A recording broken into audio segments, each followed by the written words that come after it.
لا يغرنك تقلب الذين كفروا في البلاد متاع قليل ثم مأواهم جهنم وبئس المهاد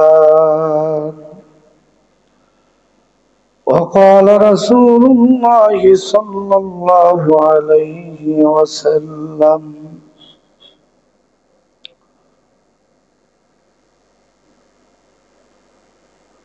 وقال رسول الله صلى الله عليه وسلم في رواية عائشة الصديقة رضي الله تعالى عنها ما شبع آدم من خبز شعير يومين متتابعين حتى قبض رسول الله صلى الله عليه وسلم وقال رسول الله صلى الله عليه وسلم ولقد أتت علي ثالثة وما لي ولبلال يأكل ذو كبد إلا ما ورى بلال وكان حاله صلى الله عليه وسلم إن الله وملائكته يصلون على النبي يا أيها الذين آمنوا صلوا عليه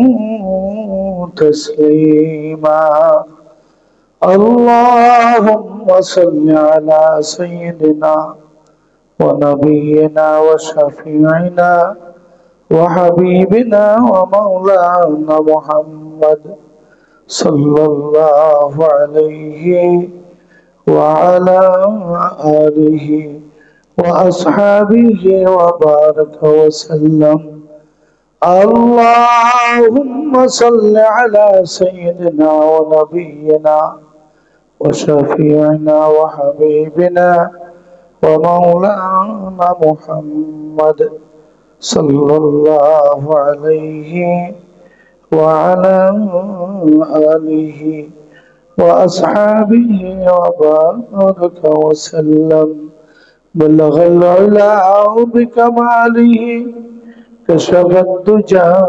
بجماله حسنت جميع خصاله صلوا عليه وآله بلغ العلا بكماله كشف الدجى بجماله حسنت جميع خصاله صلوا عليه وآله سلموا يا كمبان صلوا على صدر الأمين مصطفى ما جاء إلا رحمة للعالمين শুকরিয়া মহান আল্লাহ তাআলা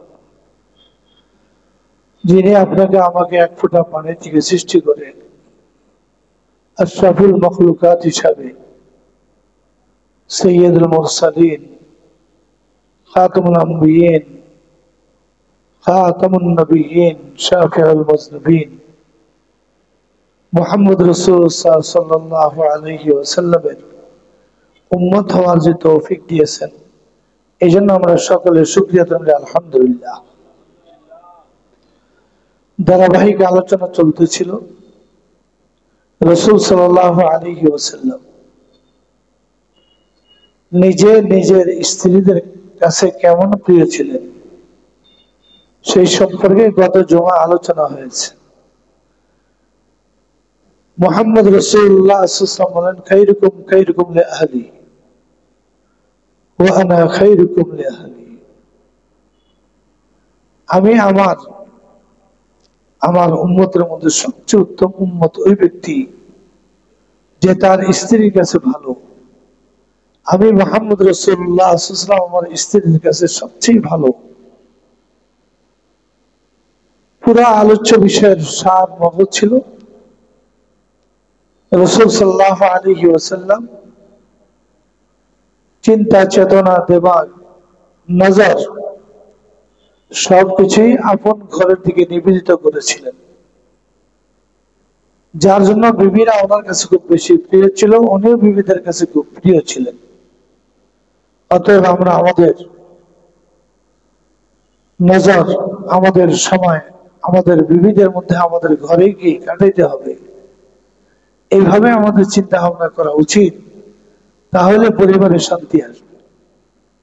আজকের আলোচ্য বিষয় হলো রাসূল সাল্লাল্লাহু আলাইহি ওয়াসাল্লাম ঘরে পরিবারদের সঙ্গে ওনার জীবন যাপন, আর্থিক অবস্থা কেমন ছিল, তিনি পরিবার পরিজনকে কিভাবে চালাইয়াছেন, এই সম্পর্কে আলোচনা আসছে। আল্লাহ পাক কোরআনে কারীমের মধ্যে ঘোষণা করেন,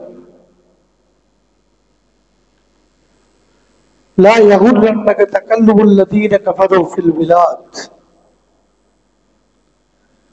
হে মুমিনরা, মুসলমানরা, তোমাদেরকে তোমাদের এলাকার কাফের মুশরিকদের সম্পদ অর্থ দেখে তোমাদেরকে যেন ধোকায় না বলে। কারণ ওদের দুনিয়ার জীবনটাই শেষ, ওরা যত ভালো কাজ করবে এর প্রতিদান দুনিয়াতে পাবে, তাদেরকে পরকালে কোনো অংশ দেওয়া হবে না।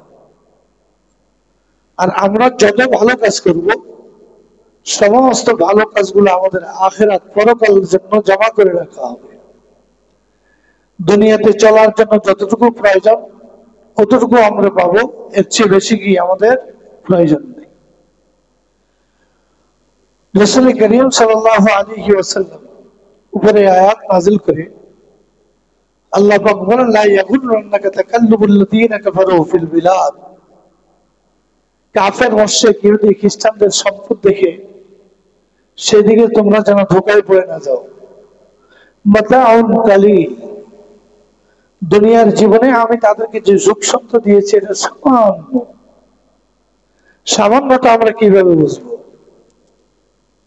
দুনিয়া এবং আখিরাতকে যদি তুলনা করা হয়, একটা পাখি তার ঠোঁট দিয়ে সমুদ্র থেকে যে পানিটুকু ওঠায়, এটুকুর নাম হলো দুনিয়া। আর পুরাটা হইল কি?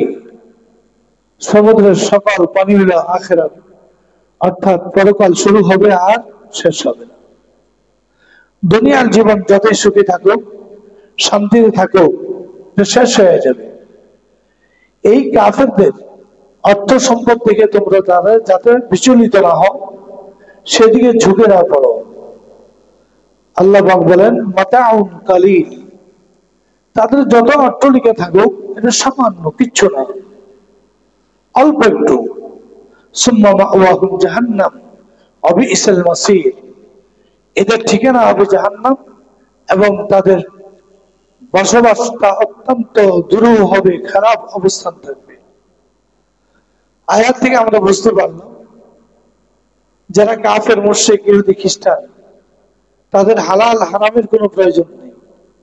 যাহা পাইবা তাহা খাইবা, যেখান থেকে ইচ্ছা সেখান থেকে খাবে। এই জন্য তাদের সম্পদ বাড়তে পারে, আর তাদের হায়াতটা শুধু দুনিয়াতে কিছু সম্পদ দিবে, পরকালে তারা কিছুই পাবে না। এই জন্য আমরা আল্লাহ পাকের কোরআনের আয়াত দ্বারা আমাদেরকে তাদের সম্পদ দিকে যাতে ধোকায় না পালায় সেদিকে নজর করতে নিষেধ করেছেন। রাসূল করিম সাল্লাল্লাহু আলাইহি ওয়াসাল্লামের জিন্দেগীর প্রত্যেকটা সব, অর্থাৎ প্রত্যেকটা বিষয়, ওনার হায়াতের প্রত্যেকটা অংশই আমাদের জীবনের করণীয় এবং পালনীয়। রাসূল করিম সাল্লাল্লাহু আলাইহি ওয়াসাল্লাম তিনি নিজেই বলেন, আলাইকুম, আমি তোমাদেরকে নিয়ে ভয় পাচ্ছি। আল্লাহি লাল ফাকরা আখশা আলাইকুম, ওয়াল্লাহি লাল ফাকরা আখশা আলাইকুম, আমি তোমাদের অভাব অনটনের জীবনকে ভয় পাচ্ছি না। ওয়ালাকিন আখশা আলাইকুম আন তুবসাতা আলাইকুম দুনিয়া, আমি ভয় পাচ্ছি তোমাদেরকে দুনিয়ার সম্পদ যখন দিয়ে দিবে, তখন তোমরা কি হয়ে যাবে? গোমরা হয়ে যাবে, দুনিয়ার লোভন হয়ে পড়ে আখিরাতকে ভুলে যাবে। কামা বুসিতাত আলা মান কানা ক্বাবলাকুম ফাতানাফাসুহা কামা তানাফাসুহা। যেমন পূর্বের জমানা যাদেরকে সম্পদ দিয়েছিল, অর্থ দিয়েছিল, এই অর্থের পিছনে পড়ে তারা কি অর্থের লোভে তারা সব সম্পদ সবকিছু ধ্বংস করে দিয়েছে। ফাতুহলিকাকুম কামা আহলাকাতহুম, তাদেরকে ধ্বংস করে দিয়েছে। পূর্বে জমানা যারা ছিল সম্পদ তাদেরকে ধ্বংস করে দিয়েছে। এই জন্য রাসূল করিম সাল্লাল্লাহু আলাইহি ওয়াসাল্লাম হাদিসে পাকের মধ্যে বলেন, ওয়াল্লাহি লাল ফাকরা আখশা আলাইকুম, তোমরা গরীব থাকো আমি এতে ভয় করি না, কিন্তু সম্পদ যখন এসে যাবে তখন তোমরা অন্যদিকে মনস্ক হয়ে আখিরাতকে ভুলে যাবে, তাতে দুনিয়ারও ধ্বংস, পরকালের ধ্বংস। হাদিসে পাকের মধ্যে রাসূল করিম সাল্লাল্লাহু আলাইহি ওয়াসাল্লাম ইরশাদ করেন, ওয়ালাকাদ আতাতকা আলাইয়া সালিসাতুন আমা আলী ওয়ালি বিলাল, আমি এবং বেলাল এক টানা 3 দিন সফর করেছি। কতদিন? 3 দিন সফর করেছি।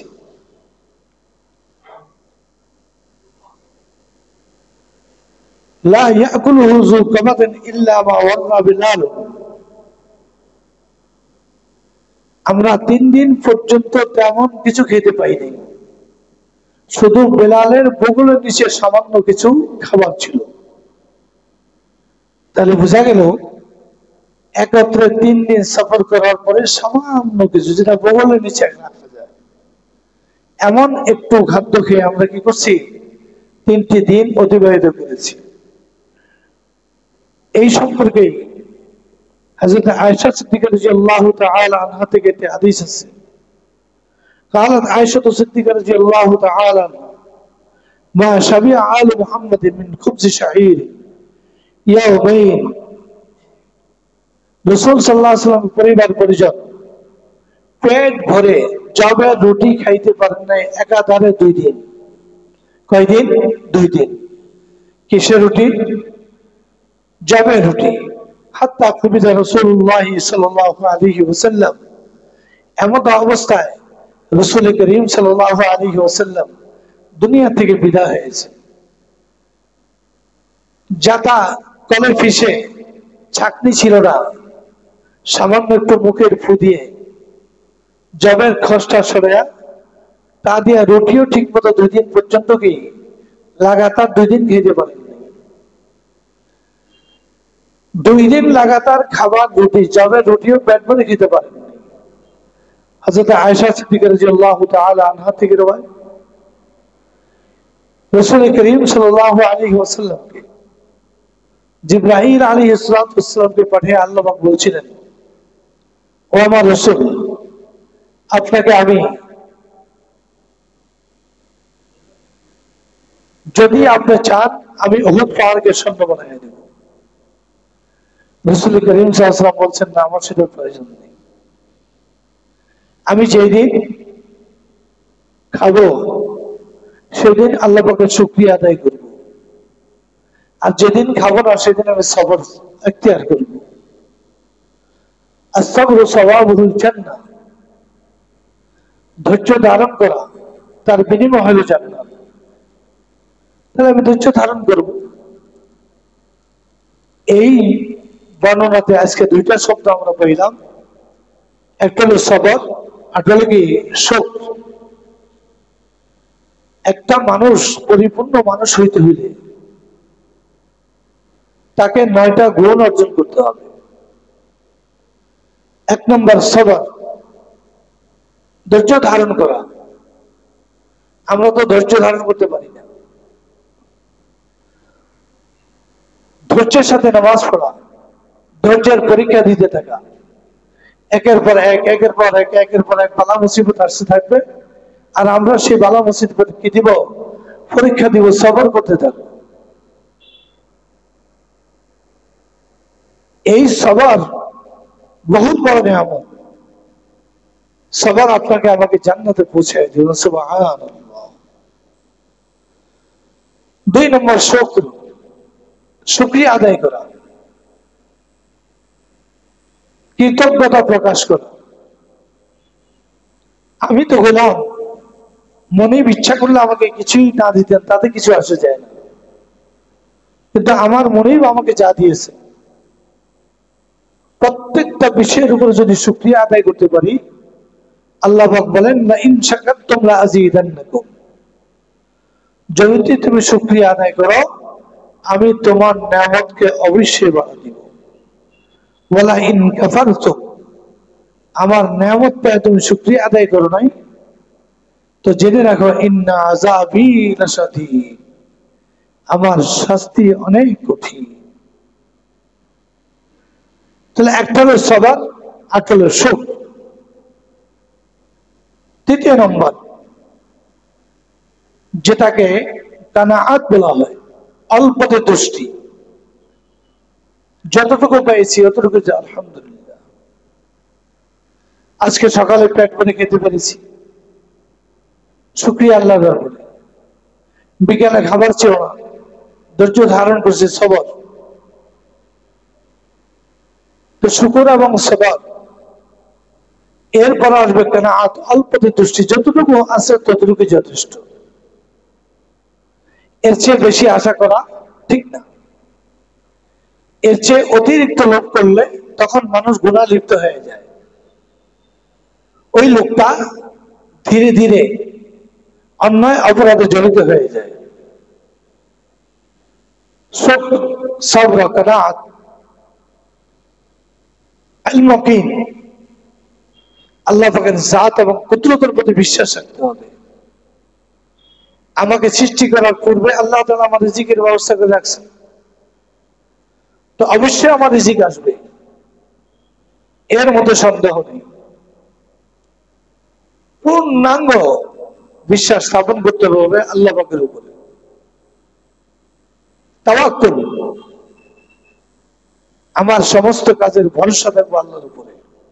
আল্লাহ পাক বলেন আমান ইয়াতাওয়াক্কাল আলাল্লাহি ফাহুয়া হাসবু, আমার গোলাম যদি আমার উপরে ভরসা করে আমি তার জন্য যথেষ্ট।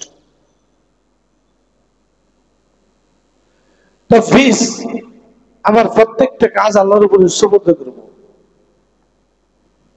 ছেড়ে দিব। ঘর থেকে বেরিয়েছি, আল্লাহ সকল কাজগুলো সহজ করে দিও, ঘরে ফিরে আসার তৌফিক দিয়ে দিও। আমার যাওয়ার ক্ষমতা নেই, আসার ক্ষমতা নেই, আল্লাহর উপর ছেড়ে দেওয়া। আল্লাহ পাকে আপনাকে আমাকে হেফাজত করবেন, সহি সালিম ভাবে ঘরে ফিরে আসার তৌফিক দিয়ে দিবেন। সফরে বের হয়েছেন, নিজস্ব কোনো বাহন নাই, ঘর থেকে বের হইতে হইতে দোয়া করেন আল্লাহ আমি যে চলছি আমার তো কোনো নিজস্ব বাহন নাই, আপনারা বাহনের ব্যবস্থা করে দেন। দোয়া করতে থাকেন, যাইতে থাকেন, দেখবেন যা হইতে পারে আল্লাহ পাক একটা বাহন আপনার সামনে এনে দাঁড়া করে দিতে পারে।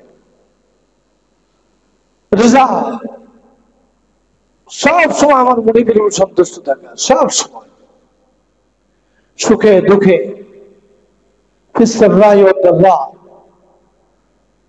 দুঃখে দুঃখের অবস্থায়, সুখের অবস্থায়, শান্তির অবস্থায়, অশান্তির অবস্থায়, সুস্থ অবস্থায়, অসুস্থ অবস্থায়, নিশ্চয় আমার মনিব আমার উপর সন্তুষ্ট, যার জন্য আমাকে কি দিয়েছেন? অসুস্থতার নিয়ামত দিয়েছেন। অসুস্থতা একটা নিয়ামত যদি ধৈর্য ধারণ করা যায়, ও তাসলিম, মেনে নেওয়া, এটা আমার কপালে ছিল, তকদিরে ছিল, বাস, আর দ্বিতীয় কোনো কথা নেই। আমারটা এমন হলো, অমুকটা হলো না, অমুক কত ভাবে চলতেছে, আমি চলতে পারি না, এর উপরে যখন গবেষণা চলতে থাকে তখন ওই লোকটা আল্লাহ তাআলার উপর থেকে আস্থা হারিয়ে ফেলে। এই জন্য একটা মানুষ পূর্ণাঙ্গ মানুষ হইতে হলে এই 9টা গুণ তাকে অর্জন করতে হবে: সবর, সুখ, কানাআত, আল-ইয়াকিন, তাফওয়ীজ, তাওয়াক্কুল, রিজা ও তাসলিম। এই 9টা গুণ অর্জন করতে হবে। 9টা গুণের প্রশিক্ষণ দিয়েছেন মুহাম্মদ রাসূলুল্লাহ সাল্লাল্লাহু আলাইহি ওয়াসাল্লাম। আরেকটা রিওয়ায়াত আছে ওমর রাদিয়াল্লাহু তাআলা আনহু থেকে, قال دخلت على رسول الله صلى الله عليه وسلم, ওমর রাদিয়াল্লাহু তাআলা বলেন আমি একদিন আল্লাহর হাবিবের কাছে প্রবেশ করলাম, অর্থাৎ আল্লাহর হাবিবের ঘরে গিয়েছিলাম। ফাইজা হুয়া মুস্তাজিউন আলা রিমালি হাসিরিন, তিনি খেজুর গাছের পাতা দিয়া পাকানো রশির একটা খাটের উপরে শুয়ে আছে। লাইসা বাইনাহু ওয়া বাইনাহু ফিরাশ, খেজুর গাছের পাকানো পাতার পাকানো রশি আর ওনার শরীরের মাঝখানে কোনো কি ছিল না, চাদর ছিল না, তোষক ছিল না। খেজুর গাছের পাকানো রশি, খালি গায়ে আল্লাহর হাবিব ওই রশির উপরে শুয়ে রয়েছে। কাদ আসসারা রিমাল, একত মুহাম্মদ রাসূলুল্লাহ সাল্লাল্লাহু আলাইহি ওয়াসাল্লাম বিশ্বের সবচেয়ে বড় সুন্দর ছিলেন। ইউসুফ আলাইহিস সালাম চেয়ে বেশি সুন্দর ছিলেন। ইউসুফ আলাইহিস সালাম সুন্দরটা ছিল একদম সাদা ধবধবে, রাসূল সাল্লাল্লাহু আলাইহি ওয়াসাল্লাম সুন্দর ছিলেন লাল সুন্দর। এই জন্য পৃথিবীর সবচেয়ে সুন্দরদের মধ্যে অন্যতম ছিলেন আপনার আমার নবী মুহাম্মদ রাসূলুল্লাহ সাল্লাল্লাহু আলাইহি ওয়াসাল্লাম। কাদ আসসারা রিমাল বিজামবিহি, হুজুর যে কাইতে হয়েছে গায়ের মধ্যে রশি দাগ পড়ে গেছে। মুত্তাকিন আলা বিসাদাতি মিন আদাবিন হাসওয়া লিফু, মাথার নিচে ছিল এমন একটি বালিশ যার ভিতরে তুলার পরিবর্তে খেজুরের চাল ঢোকানো ছিল। কুলতু ইয়া রাসূলুল্লাহ, হযরত ওমর রাদিয়াল্লাহু তাআলা আগে আবেগপ্রুত হয়ে পড়লেন। আর আবেগ না এসে কোনো উপায় নেই। যাকে সৃষ্টি না করলে আসমান বানাইতেন না, জমিন বানাইতেন না, কিছুই তো তৈরি করতেন না। ওই মুহাম্মদের এই অবস্থা, হযরত ওমর রাদিয়াল্লাহু তাআলা আবেগপ্রুত অবস্থা বলতে, কুলতু ইয়া রাসূলুল্লাহ উদউ আল্লাহ ফালিওয়াসি আলা উম্মতিকা, রাসূল আপনি দোয়া করেন আল্লাহর কাছে, আল্লাহ পাক যেন আপনার উম্মতকে ধন সম্পদ দান করে, প্রাচুর্য দান করে, অর্থ সম্পদের ভান্ডার তাদের কাছে চলে আসে।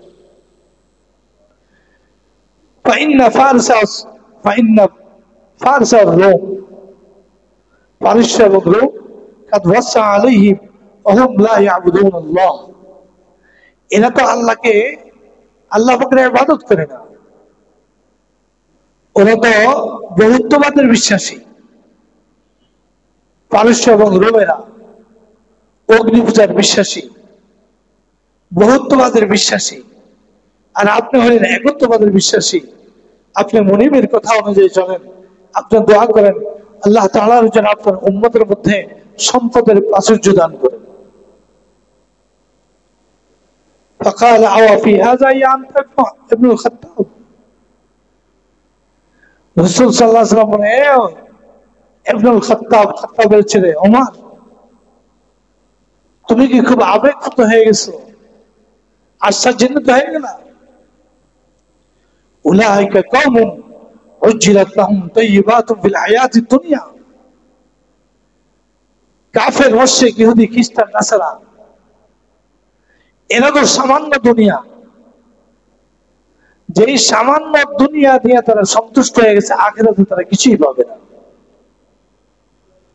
অতএব ওমর, তুমি আমাকে বলছো আল্লাহর কাছে দোয়া করার জন্য, আমি এই বিষয়ে দোয়া করবো না। আমার উম্মত আমার গুণ অর্জন করবে, আমি এক বেলা খাবো, শুকরিয়া আদায় করবো, যে বেলা খাবার জুটবে না সে বেলা আমি কি করবো, সবর করবো। কেন সবর এবং শুকর এটা অনেক বড় নিয়ামত, অনেক বড় নিয়ামত। ট্রেনিং দিচ্ছেন আল্লাহর হাবিব, উম্মতকে শিক্ষা দিচ্ছেন। উলাইকা কওমুন উজ্জিলাত লাহুম তাইয়্যিবাতুন ফিল হায়াতিদ দুনিয়া, তারা দুনিয়ার জিন্দেগিকে গ্রহণ করে নিয়েছে, আখিরাতে তারা কিছুই পাবে না। রাসূল দোয়া করেন নাই? জিবরাইল আয়েশা বলছিলেন, ইয়া রাসূলুল্লাহ আপনি বলেন ওহদ পাহাড় আপনাকে স্বর্ণ করে দিব, রাসূল রাজি হন নাই। এর মধ্যেই যাদের জিন্দেগি যাপন, তাদের কাছে কি স্বাদ আর মজা তারা বুঝবে, আমরা বুঝবো না। হাদিসে পাওয়া যায় 2 বেলা খাবার ছিল, সকালে একবার, রাত্রে একবার। আশা এবং গাদা আমরা ঘুম থেকে উঠে খাওয়া শুরু করি, নাস্তা করি, নাস্তার পরে আর একটু হালকা চা পান খাই, এর ফাঁকে আবার খাই, জোরে করে খাওয়া দাওয়া করি, আবার জোরে আসর আগে একটু খাওয়া, আসর পরে একটু লাল চা, গরম চা, আবার রাত্রে খাবার, কত খাবার খাই, কিন্তু এক বেলাও শুকরিয়া আদায় করতে পারি না। কেন? আমাদের মধ্যে শুকরিয়া আদায় করার মতো কি জ্ঞানও নাই। এত খাবার তো রাসূল খান নাই। মা আয়েশা সিদ্দিকা রাদিয়াল্লাহু তাআলা আনহা বলেন এক রাতে, 3 মাস পর্যন্ত আমাদের ঘরে চুলা জ্বলে নেই। একদিন 2 দিন নাই, 3টি চন্দ্র। রাবি হাদিস জিজ্ঞাসা করেন, মা আয়েশা আপনি কি খেয়েছেন? বলে, আমরা খেজুর এবং পানি খেয়ে দিন অতিবাহিত করেছি। আজকে তো বাংলাদেশের মুসলমানদের অবস্থা আল্লাহ শুকর অনেক ভালো। আমরা কত বেলা খানা খাই কিন্তু শুকরিয়া আদায় করি না। এক বেলা যদি একটু কম হয়ে যায়, কি যে চলে প্রত্যেকের বাড়ি ঘরে, প্রত্যেকে বুঝতে পারবেন না। ছেলে মেয়ে, স্ত্রী পরিজনদেরকে শিক্ষা দিতে হবে, তালিম দিতে হবে যে আমরা দুনিয়াতে খাওয়ার কাজ পশুর, যেই পশু সম্পর্কে আল্লাহ পাক বলেন উলাইকা কাল আনআম বাল হুম আদাল, যে ইহুদি খ্রিস্টান নাসারাদের সম্পদ দেখে আপনারা আশ্চর্য হয়ে যাচ্ছেন, এদেরকে কোরআন এবং হাদিসের ভাষায় পশু বলা হয়েছে। যাদের দ্বীনে মুহাম্মদের সমাজ যাদেরকে দেয়, এগুলোই পশু। এই জন্য আমরা আল্লাহ পাকের কাছে শুকরিয়া আদায় করি, আল্লাহ আপনি আমাদেরকে যদি অভাব দেন, ধৈর্য ধারণ করার তৌফিক দেন, যদি অভাব অনটন দেন, আর যদি নিয়ামত দেন, আমরা নিয়ামতের কি করবো? শুকরিয়া আদায় করব। আপনার এক রাওয়ায়াতে রাসূল সাল্লাল্লাহু আলাইহি ওয়াসাল্লাম বলেন, আমা তারজা আন তাকুনা লাহুমুদ দুনিয়া ওয়া লানাল আখিরাহ, তোমরা কি সন্তুষ্ট হও নাই? আমাদের জন্য পরকাল, যেই পরকালের শেষ শুরু হবে আর শেষ হবে না, আর তাদের জন্য সমান বস্থায় দুনিয়া, তাদের একটু নিয়ামত দেওয়া হয়েছে, তাও আখিরাতের তুলনায় কিছুই না। ওয়ালাকুম ফিহা মা তাশতাহি আনফুসুকুম ওয়ালাকুম ফিহা মা তাদউন নুজুলাম মিন গাফুরির রাহিম। জান্নাতে যা চাইবা তা পাইবা। এমন এক জান্নাত তোমাদের জন্য আমি তৈরি করে রেখেছি, যে জান্নাত সম্পর্কে তোমরা কল্পনা করতে পারবে না, তোমাদের চিন্তা আসবে না। কোন বিজ্ঞানী জান্নাত কিরকম হবে সেই সম্পর্কে সে একটা কি আইডিয়া দিতে পারবে, তাও কোন বিজ্ঞানী অন্তরে আইডিয়া আসবে না। আল্লাহর হাবিব বলেন, মা লা আইনুন রাআত ওয়ালা উযনুন সামিআত ওয়ালা খাতার আলা কলবি বাশার। আমি জান্নাতকে কিভাবে সাজাবো, তোমরা চোখ দিয়ে দুনিয়ার কোন চক্ষু দেখতে পাইবে না। ওয়ালা উযনুন সামিআত, তার সৌন্দর্যের একজন যদি একটা প্রাসাদ তৈরি করে তার প্রাসাদের প্রশংসা করতে থাকে,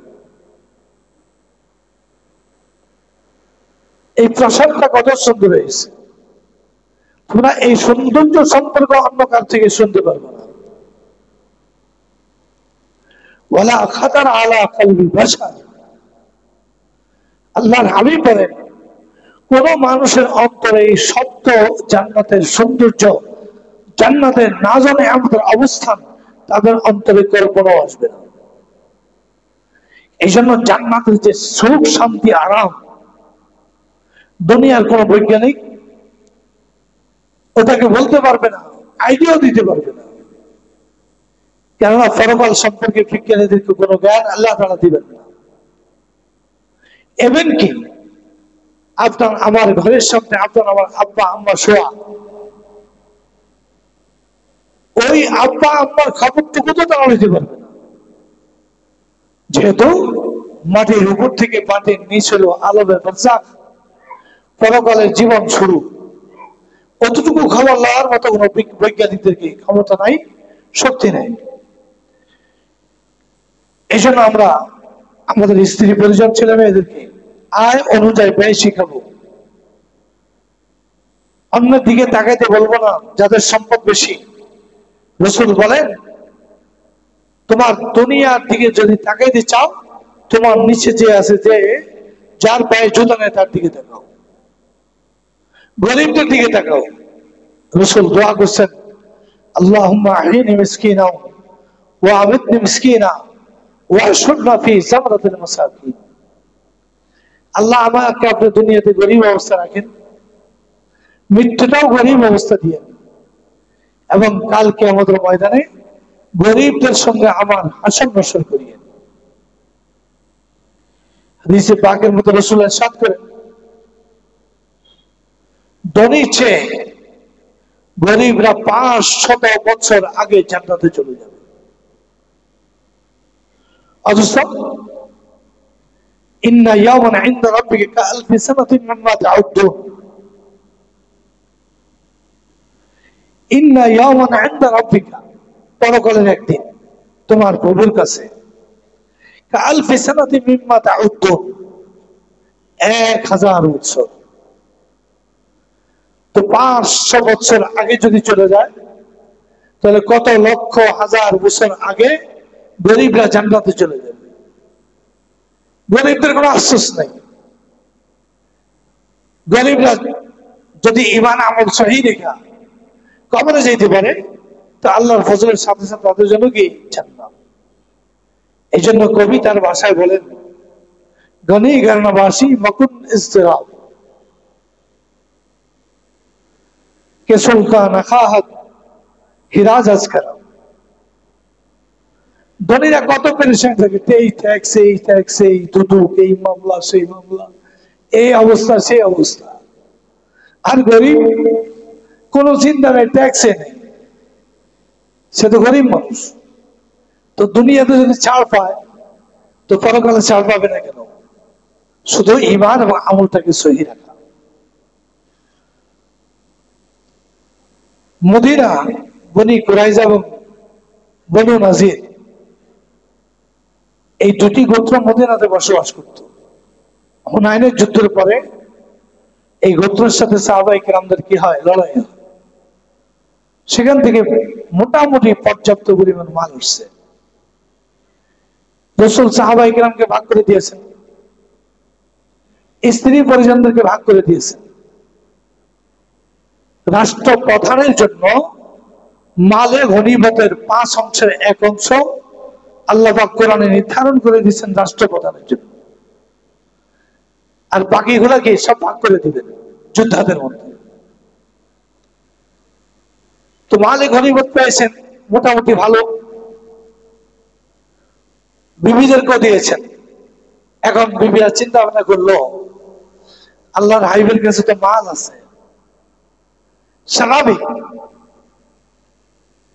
মহিলারা মালের প্রতি একটু কি থাকে, মাইলান থাকে।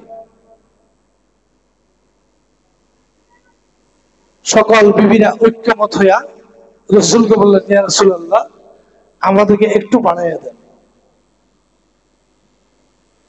ওনাদের মনে আসলো, ওনার জন্য যে সম্পদ, যেহেতু উনি রাষ্ট্রপ্রধান, ওই সম্পদের তো উনি মালিক, উনি আমাদেরকে দিতে পারেন। তো সাহাবায়ে কেরামকে ভাগ করে দিয়ে দিচ্ছেন।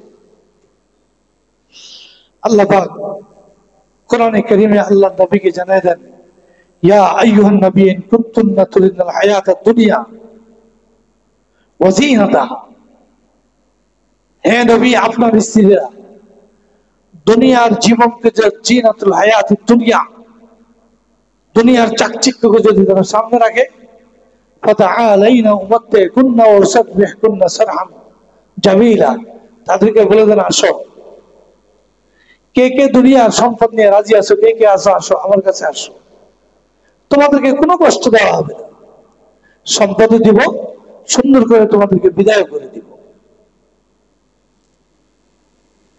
ওয়া ইন কুনতুন্না তুরিদনা আল্লাহ ওয়া রাসূলহু দারুল আখিরাহ, আমার স্ত্রীদের মধ্যে যারা আল্লাহ এবং আল্লাহ রাসূলের উপর সন্তুষ্ট থাকবা এবং পরকাল চাও, ফাইন্নাল্লাহা আ'আদ্দা লিল মুহসিনাত, আল্লাহ পাক সকল নিয়ামত মুহসিনাতের জন্য, যারা আল্লাহর সন্তুষ্টির জন্য কাজ করবে তাদের জন্য তৈরি করে রেখেছে।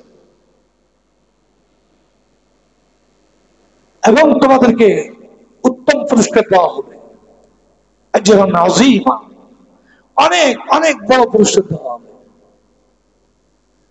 মা আয়েশা সিদ্দিকা রাদিয়াল্লাহু তাআলা ছোট ছিলেন, রাসূলের আদরের বিবি ছিলেন, ডাকলেন, আসো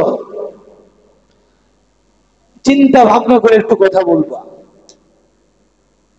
কোরআনে কারীমের আয়াত শুনিয়ে দিলেন। ওনারা আরবি ভাষাভাষী ছিলেন। মা আয়েশা সিদ্দিকা রাদিয়াল্লাহু তাআলা একটা সেকেন্ড দেরি করেন, আখতারুল্লাহ ওয়া রাসূলা, আল্লাহ দুনিয়া আল্লাহর হাবিব আর সম্পদ চাই না, আমি আপনাকে চাই, আল্লাহকে চাই। এটা হলো মুমিনের গুণ। আর আমরা সমস্ত দুনিয়ার গ্লোবেল দুনিয়া কামানোর জন্য সবকিছু দিয়া আখিরাতকে বিসর্জন দিতে চাই। এটা হলো কাফের মুশরিক মুনাফিকদের গুণ। মা আয়েশা বলেন, আমি আর এই কাতারে কাতারে বাক্সগুলো আছে, দান বাক্সগুলো চালিয়ে দেন মেহরবানি করে, দ্রুত চালিয়ে দেন। কাতারে কাতারে দান বাক্স আছে। আখতারুল্লাহ ওয়া রাসূলা, আমি আল্লাহকে বেছে নিলাম, আল্লাহর হুকুমের উপর আমি সন্তুষ্ট হয়ে গেলাম, রাসূল সাল্লাল্লাহু আলাইহি ওয়াসাল্লামের উপর আমি সন্তুষ্ট হয়ে গেলাম। তাহলে বিবিদেরকে তালিম দিতে হবে, ছেলে মেয়েদেরকে তালিম দিতে হবে। দান বাক্সটা চালু করে দেন। প্রত্যেক কাতারে কাতারে দান বাক্স আছে, দান বাক্সগুলো দিয়ে দেন মেহরবানি করে। ছেলে মেয়েদেরকে শিক্ষা দিতে হবে, বাবা আমার এত টাকা ইনকাম, আমরা এর চেয়ে বেশি খরচ করবো না। কিভাবে আমরা আমাদের কামাই খরচ করব?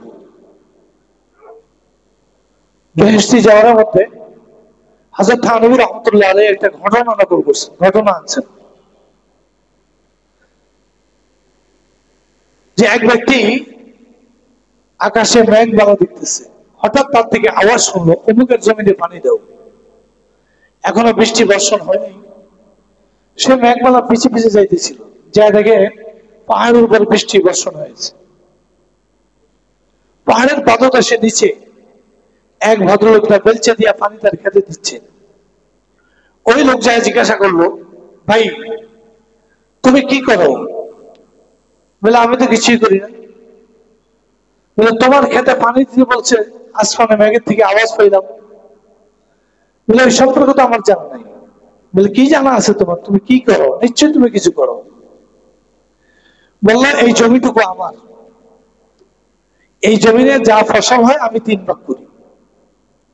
1 ভাগ আমার নিজের জন্য রাখি, 1 ভাগ আল্লাহর রাস্তায় দান করে দিই, আরেক ভাগ আগামী বছর এখানে ফসল করতে হবে, যে খরচ লাগবে সেটুকু রেখে দিই।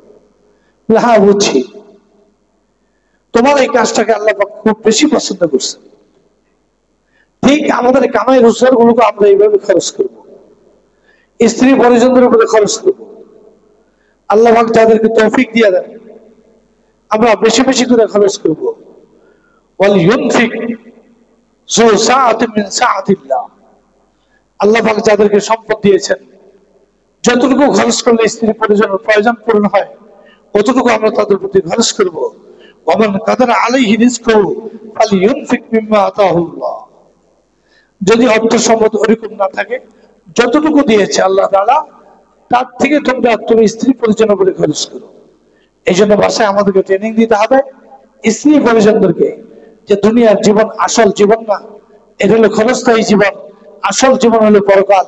সেই পরকালে আমরা সুখ শান্তিতে থাকবো, আর দুনিয়াতে সবর এবং শুকর অর্জন করব। কি অর্জন করব? সবর এবং সুখ।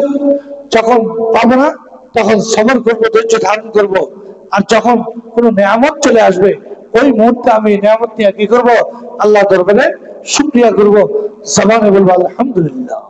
আর এই আলহামদুলিল্লাহ বলতে দেরি আপনার আমার নিয়ামত বাড়তে দেরি নেই।